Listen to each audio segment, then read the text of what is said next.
The rain fell hard against the city's glass towers, drumming a rhythm that echoed through empty streets and puddled sidewalks.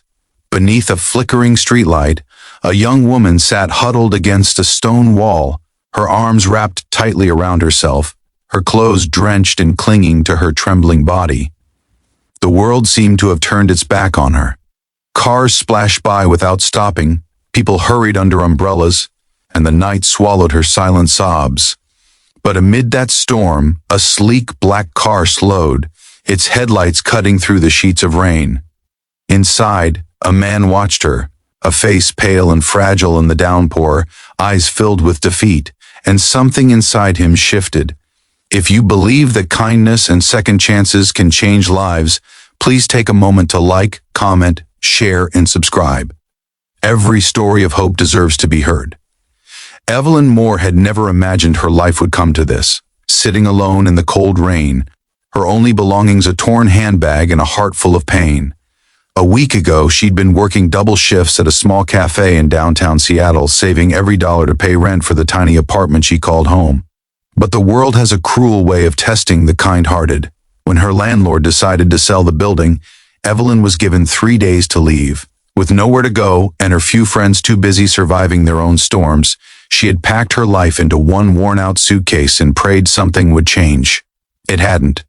As thunder cracked above, she pressed her knees to her chest, trying to block out the memory of her ex-boyfriend, his cruel words, the betrayal that had broken her spirit.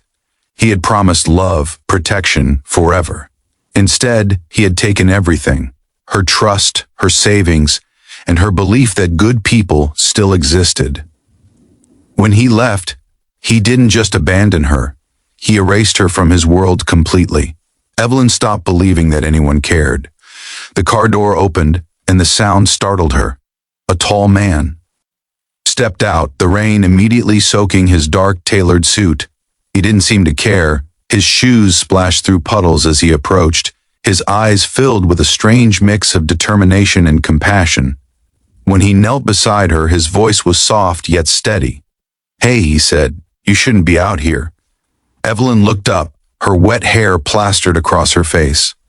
She wanted to tell him to go away, that she didn't need anyone's pity, but his eyes, steady and sincere, made her pause.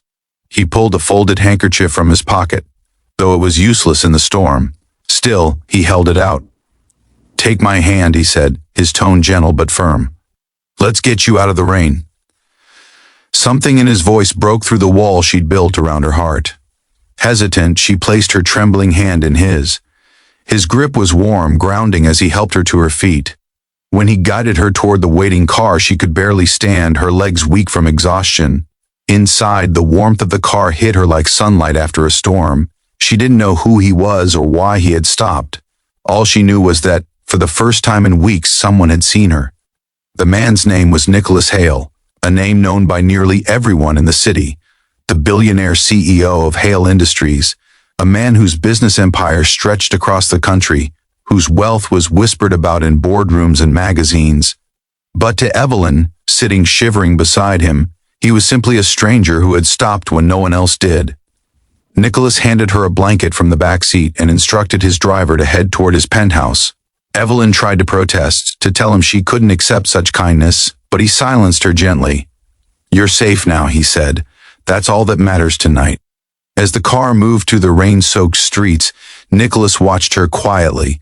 Something about her fragile composure reminded him of his mother, a woman who had raised him alone after his father abandoned them. She had known hardship too. Nicholas had built his fortune from the ground up, vowing never to let anyone close enough to hurt him again. But this woman beside him, broken yet holding on, stirred a part of him he thought he had buried. At his penthouse, the night air carried the scent of rain and city lights. Evelyn stood awkwardly in the grand foyer, her bare feet leaving faint wet prints on the marble floor. Nicholas offered her a towel and pointed toward the guest room.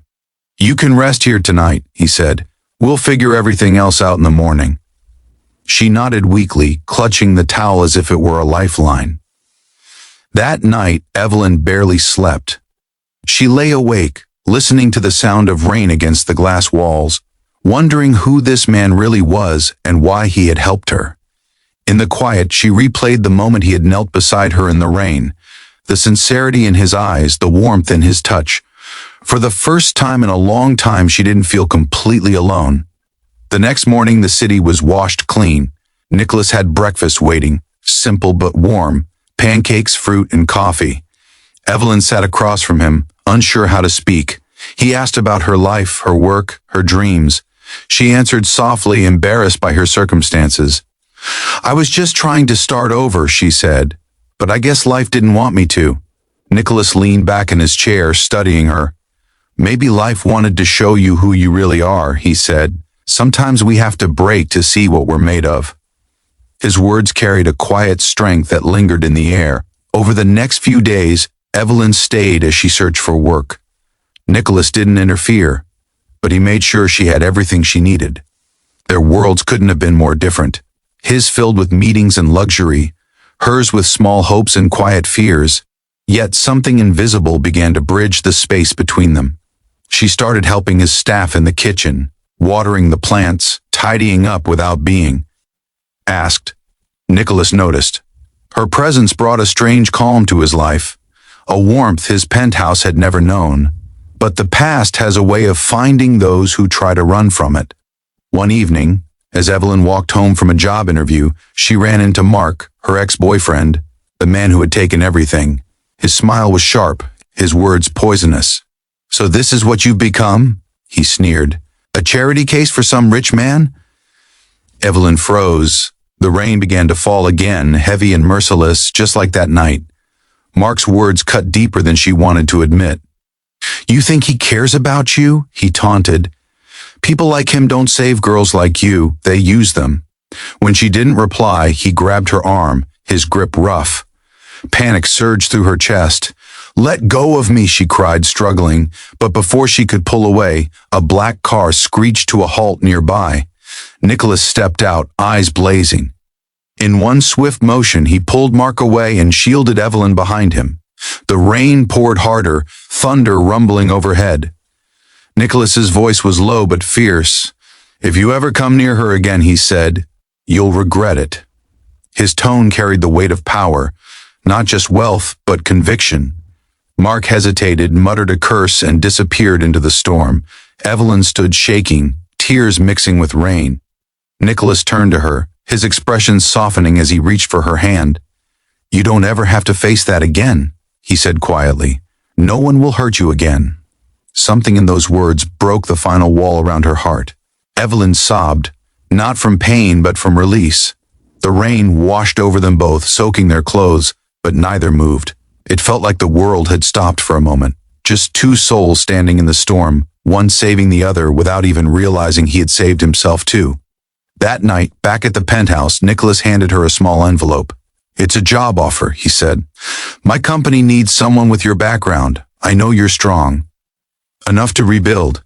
Evelyn hesitated, her eyes filling with gratitude. "Why me?" she whispered. Nicholas smiled faintly. "Because you remind me what it means to care."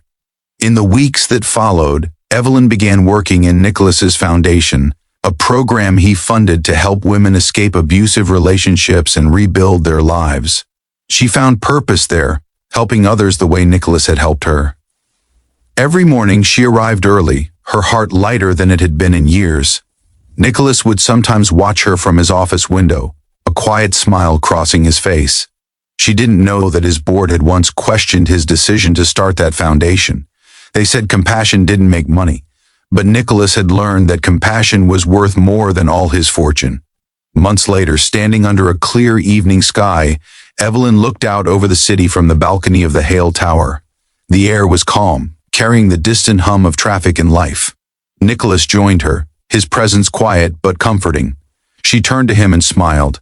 "You found me in the rain," she said softly, "and now I feel like I can finally breathe." He looked at her, eyes reflecting the city lights. "Sometimes," he said, "we find the right people in the middle of our storms. Their story was never about wealth or pity. It was about grace, kindness, and the miracle of being seen when you've stopped believing you matter." Evelyn's life didn't magically become perfect, but she learned that healing wasn't about forgetting the rain. It was about dancing through it, hand in hand with someone who refused to let you fall. If this story touched your heart, please like, share, and subscribe to keep spreading hope and compassion through real human stories. Special request, tell us in the comments. Do you believe love can truly heal someone's broken heart? As the night deepened and the city lights shimmered across the wet streets below, Evelyn and Nicholas stood side by side, two souls who had found light in the darkest rain. And for the first time in a long time, both of them knew the storm had passed.